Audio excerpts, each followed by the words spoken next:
What's the best yoga if you're socially isolating during this COVID-19 pandemic? For the answer, stay tuned.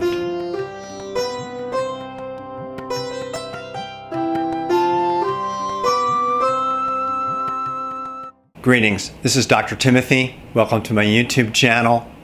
If you haven't already subscribed, please do, as that helps get the word out. I want to talk about what to do for those of us who aren't really able to get out to yoga classes, who are kind of stuck at home to try to get through this COVID-19 pandemic. Now, of course, I'm addressing people in this video who do not have COVID-19, at least yet, or are not symptomatic.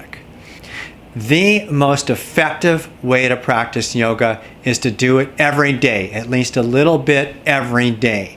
A little bit daily is more effective than longer practices that are separated by a few days each. It's really the daily practice that's transformational. So please, if you have this period of time right at home, please use this opportunity, if you don't already have a personal practice, to get one going. Build up that muscle of a daily yoga practice. It could be 5 minutes, it could be 10 minutes, it could be 15 minutes. If you feel motivated and want to make it more than that, that's great. But remember, no rule over minutes. If you're going to do 15 minutes a day and you do 30 minutes one day, you don't get to skip the next day. It really is more effective when it's done daily. Now the question is, what kind of yoga practice should it be? And that's something that's going to vary from person to person. Everyone is different, and one of the things about holistic sciences like yoga therapy is that we adjust to the personal needs. Now, for many of us, this is a time of a lot of anxiety, a lot of disruption to our lives.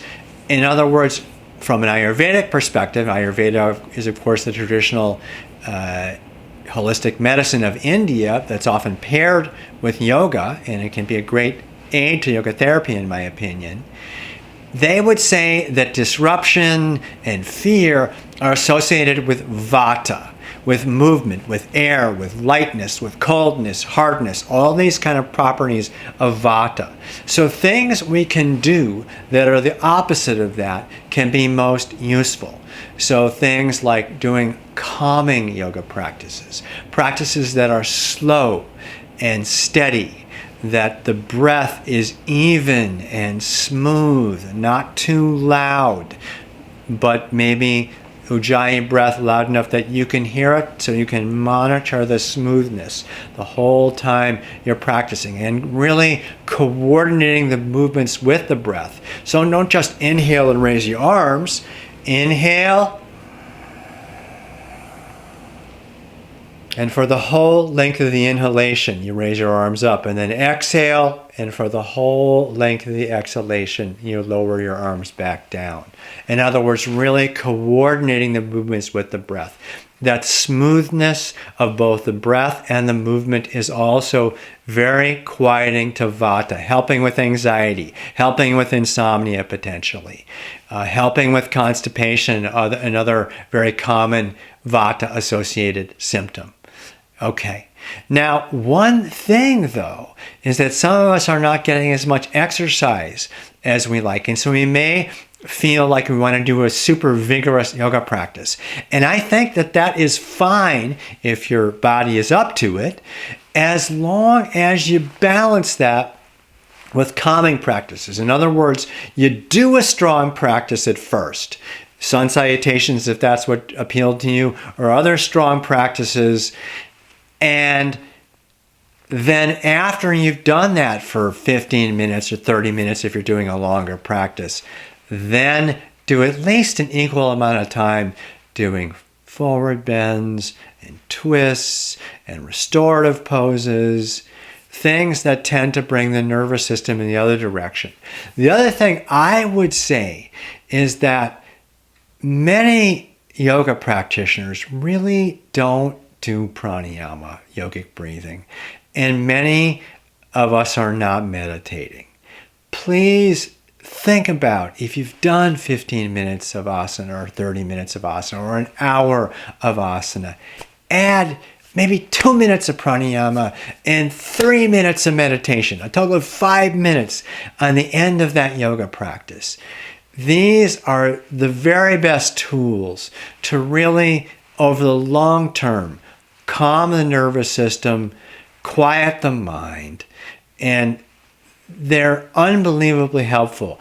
In a sense, a good yoga practice where it's active at first, then you start slowing it down, more and more quieting the nervous system, followed by shavasana. If you then do just a couple of minutes of pranayama and meditation, you really get a lot of bang for your buck because the asana practice has set up the pranayama, and the pranayama in turn can set up the meditation. Now, in terms of pranayama, again, it's going to vary from person to person. I would avoid very strong practices in favor of something like simple alternate nostril breathing.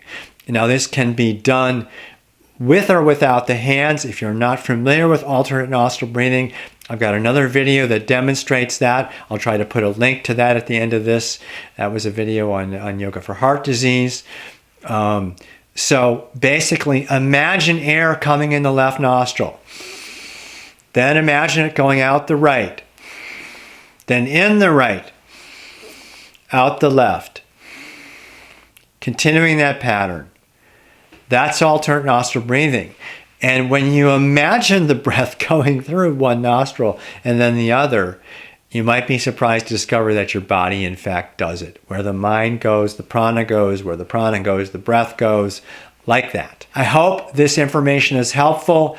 I wish you so much luck wherever you are in this pandemic. Namaste.